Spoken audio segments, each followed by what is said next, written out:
বিসমিল্লাহির রহমানির রহিম। প্রিয় শিক্ষার্থীরা এবং জবপ্রত্যাশী ভাই বোনেরা, আসসালামু আলাইকুম। আমন্ত্রণ জানাচ্ছি আমি আব্দুল আলী মাহিদান ইউটিউব চ্যানেল পক্ষ থেকে। আজকে দেখব 38তম বিসিএসের ইংলিশের সলিউশন। 1 নম্বর বাক্যটা আমরা বলতে পারি, what is the plural form of the word louse? লাউসের প্লুরাল হলো lice. Mouse mice, louse lice, foot feet, tooth teeth. Okay, louse হলো উকুন, মাথায় যে উকুন থাকে সেটাকে লাউস বলা হয়, তার প্লুরাল ফর্ম হলো লাইস। জি প্রিয় ভিউয়ার্স, আমি অবশ্যই আমন্ত্রণ জানাবো আমাদের ক্লাসগুলো কেমন লাগছে কমেন্ট বক্সে কমেন্ট করে আমাদের পাশে থাকবেন এবং অবশ্যই শেয়ার করে দিবেন, যাতে করে আমরা আপনার মাধ্যমে অন্যের কাছে পৌঁছে যেতে পারি। আমরা 2 নম্বর বাক্য বলতে চাই, চুজ দ্য কারেক্ট সেন্টেন্স। নিচের কোন সেন্টেন্সটা কারেক্ট? তো এখানে কতগুলো ভাগ দেওয়া আছে, আমরা একটা যদি তথ্য মনে রাখি তাহলে একবারে হয়ে যাবে সবগুলো। রিফ্রেনের পরে ফ্রম হয়, আমি আবারও বলছি, রিফ্রেন ফ্রম বিরত থাকা, এটা একটা অ্যাপ্রোপ্রিয়েট প্রিপোজিশন। রিফ্রেনের পরে ফ্রম হয় বিরত থাকা। সো এই প্রিপোজিশনের পরে ভার্ব আইনজি হয়। সো আমরা যদি দেখি নিচে 3টাতে টেকিং আছে, ভার্বের আইনজি সবই ঠিক আছে, কিন্তু রিফ্রেনের পরে কি হয়? ফ্রম হয়। তাই সঠিক উত্তর কি হওয়া উচিত? He refrain from taking my drastic action.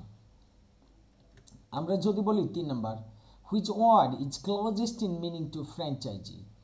Franchise হলো বিশেষ সুবিধা নেওয়া বা বিশেষ সুবিধা, এটার একটা সিনোনিম বলবো বা ক্লোজেস্ট মিনিং বলবো, সেটা হলো প্রিভিলেজ। ফ্র্যাঞ্চাইজি থেকে আমি কি পাবো? প্রিভিলেজ। পরেরটা বলবো once in a blue moon, মানে once in a blue moon হলো ভেরি রেয়ারলি। অমাবস্যার চাঁদ, এটা কি সহজে দেখা যায়? না, একেবারে কিরে তুমি অমাবস্যার চাঁদ হয়ে গেছো, তোমার কোনো খোঁজ খবর পাওয়া যায় না। সো এটাকে আমরা বলি ভেরি রেয়ারলি, কদাচিৎ দেখা যায়। জি, পরেরটা বলবো, a retired officer lives next door. Here underline word is used at. A retired officer, এটা হলো একটা পার্টিসিপল। ডিটারমিনার অ্যাডজেক্টিভ নাউন, অ্যাডজেক্টিভের জায়গায় যদি পার্টিসিপল উল্লেখ থাকে তাহলে সেটা পার্টিসিপল উত্তর। তাহলে এটা হলো এ রিটায়ার্ড অফিসার, এটা হলো রিটায়ার্ড হয়ে গেল পার্টিসিপল, এটা একটা past participle. Choose the appropriate preposition in the blank of the following sentence. 8 men were concerned dash the plot. So কনসার্নডের পরে যে প্রিপোজিশনটা আসবে এটা একটা অ্যাপ্রোপ্রিয়েট, আর সেটা হলো in. 8 men were concerned in the plot। এই ঘটনাতে 8টা মানুষ কি আছেন? অবগত ছিলেন। কনসার্নড অবগত ছিলেন, সেটা হলো ইন। কনসার্নডের পরে কি হয়? ইন হয়। পরের বাক্যটা আমরা যদি বলি তাহলে দেখব, fill in the gap with the right tense. When water dash it turns into ice, এটাকে বলা হয় জিরো কন্ডিশনাল, অর্থাৎ হোয়েন বা ইফ এর শুরুর অংশ যদি প্রেজেন্ট ইনডিফিনিট হয়, পরের অংশটাও প্রেজেন্ট ইনডিফিনিট হয়, প্রক্রিয়াকে বলা হয় জিরো কন্ডিশনাল। কন্ডিশনাল সেন্টেন্স কত প্রকার? 4 প্রকার, যার একটা হলো zero, first, second, third. Zero conditional উভয় অংশ প্রেজেন্ট থাকবে। সো হোয়েন ওয়াটার ফ্রিজেস, যখন এটা জমাট বেঁধে যায়, ইট টার্নস ইনটু আইস, এটা কিসে পরিণত হয়? বরফে। পরেরটা বলবো, which one is the correct antonym of frugal? Frugal এর অ্যান্টোনিম বা বিপরীত শব্দ হলো স্পেন্ডথ্রিফট। ফ্রুগ্যাল হলো মিতব্যয়ী, ফ্রুগ্যাল হলো কি? মিতব্যয়ী। ফ্রুগ্যাল তার অ্যান্টোনিম আমরা বলবো স্পেন্ডথ্রিফট, যে অনেক বেশি খরচ করে। ইকোনমিক্যাল নয়, ইকোনমিক হওয়া উচিত ছিল। এক্সট্রা অর্ডিনারি নয়, এটা আলাদা মিনিং। এক্সট্রা অর্ডিনারি হলো মাইন্ড ব্লোয়িং, এক্সট্রা অর্ডিনারি অজীব, আলাদা বৈশিষ্ট্যের। অথেন্টিক হলো আসল না, এটা হলো ফ্রুগ্যাল, মিতব্যয়ী থেকে আমরা কি পাবো? স্পেন্ডথ্রিফট, যে বেশি খরচ করে। পরেরটা আমরা বলতে পারি, choose the meaning of the idiom take the bull by the horns. এটার 4টা অপশন দেখি, এটা আমরা যদি সরাসরি বলি, take the bull by the horns. Horn মানে কি? শিং। শিং ধরে ষাঁড় নিয়ে আসা মানে কি? এটা হলো to challenge the enemy with courage, সাহস দেখানো। কি দেখানো? শত্রুকে সাহস দেখানো, এটাকে আমরা বলছি to challenge the enemy with courage. 10 number বাক্য বলবো, fill in the blank with the correct quantifier. I still have dash মানে আই স্টিল হ্যাভ, আমার এখনও আছে। তাহলে এখনও থাকলে কি হয়? এটাকে আমরা বলবো এ লিটিল মানে। এ লিটিল মানে একটু হলো আছে, আর আই স্টিল হ্যাভ মানে আমার এখনও আছে। এখনও আছে কি আছে? আর মানি, এটা আনকাউন্টেবল নন, তার আগে ফিউ, লিটিল, মেনি এগুলো না, few, quite a few, many এগুলো বসে না, মানির আগে লিটিল হয় বা এ লিটিল হয়। তো আমার যেহেতু টাকা এখনও আছে, তখন এটাকে আমরা বলবো এ লিটিল। 11 নম্বর বলবো, select the right compound structure of the sentence. Though he is poor he is honest. So though he is poor he is honest, এটাকে আমরা যদি কম্পাউন্ড করি তাহলে he is poor but honest, এটা সহজ, এটা 6-7 থেকে পড়ে আসা, he is poor but honest, এটা নিয়ে আসলে তো সময় নষ্ট করার দরকার নেই। যে পরের বাক্যটা বলবো, fill in the blank. Tourists dash their reservations well in advance if they want to fly to Cox's Bazar.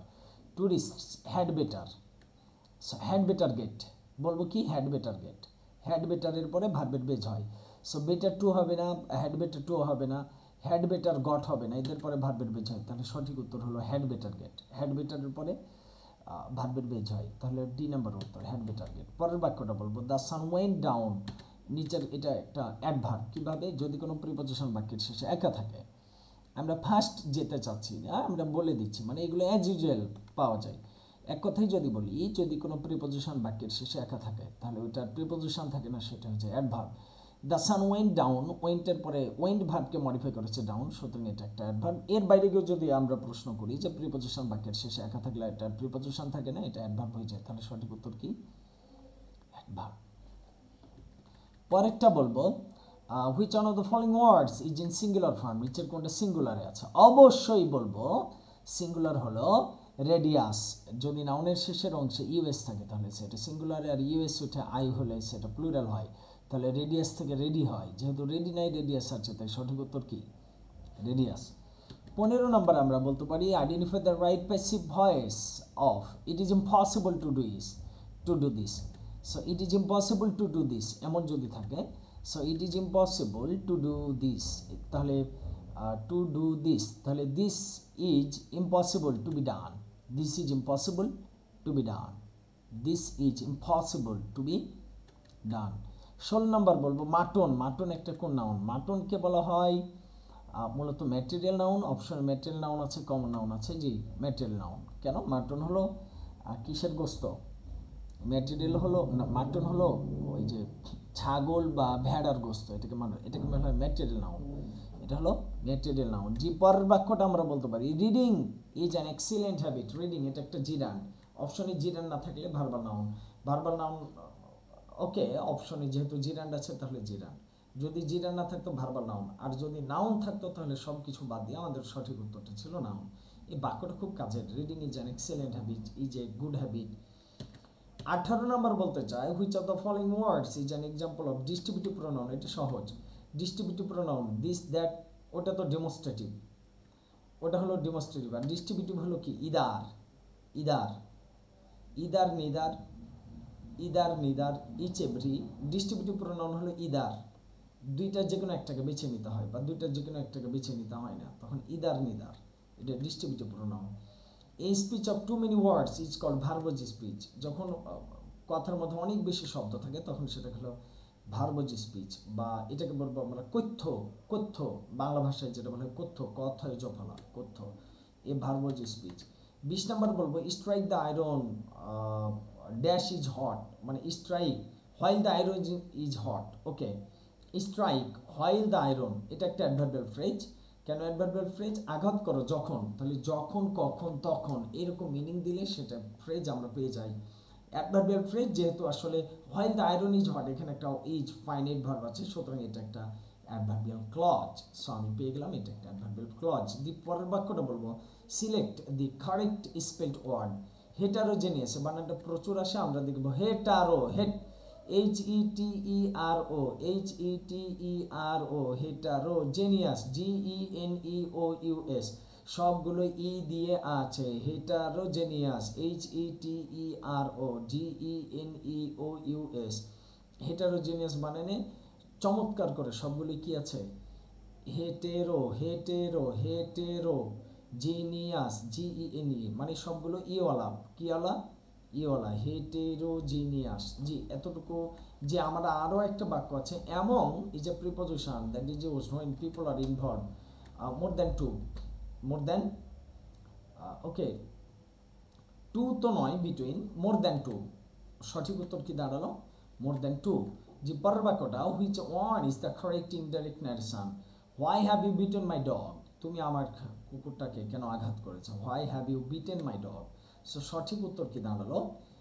জি এটার ইনডাইরেক্ট ন্যারেশন, তাহলে হি সেড টু মি, তার মানে he asked me why I had beaten his dog, why I had beaten, D number উত্তর। Okay, he demanded of me why I had beaten his dog. B কেন হবে না? He asked me why I have হবে না, সবই ঠিক ছিল, why I have had হবে না, হবে কি why I had beaten. So এখন আস্কডের জায়গায় যদি ডিমান্ড থাকে, ইনকোয়ারি থাকে, সবগুলোই সঠিক উত্তর, কিন্তু ন্যারেশনটা হোয়াই হ্যাড আই হবে না, হোয়াই হ্যাড আই হবে না, সুতরাং এ এবং সি দুটাই বাদ। তাহলে বি এবং ডি, কিন্তু ন্যারেশনের নিয়ম অনুযায়ী পাস্ট হতে হবে, ওখানে হ্যাভ আছে তাই বিও বাদ, তাই সঠিক উত্তর হলো ডি। এতটুকুই কাজ ছিল 38তম BCS এর ইংলিশ সলিউশনই। আমি আব্দুল আলিম। আমাদের ক্লাসগুলোর পাশে থাকুন, দয়া করে কমেন্ট করুন এবং শেয়ার করে আমাদের সাথেই থাকুন। Thanks in advance. এখানে বিদায় চাইছি। আল্লাহ হাফিজ।